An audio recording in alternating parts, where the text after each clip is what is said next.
Salamlar, sayğılar, hər kəsə xoş günlər. Bugün sizə bizim qədim və ləzzətli milli yeməyimizdən olan xitabdan danışmaq istəyirəm. Xitab Azərbaycan və ümumən türk xalqları arasında çox sevimli bir yeməkdir. Əsasən də bunu çoxlu yaz fəslində istifadə edirlər. Ona görə ki, göyərtilər təzə bitir və çoxlu da şomun və çirişdən istifadə olunur. Xitab bizim mədəniyyətimizin bir hissəsidir. Bu yemək təkcə dadı ilə yox, həm də ailəni bir yerə toplayan, birlik yaradan bir ənənədir.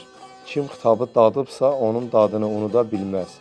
Çox sağ olun, ümid edirəm ki, siz də bu gözəl yeməyi hazırlayıb sevə-sevə yeyəsiniz.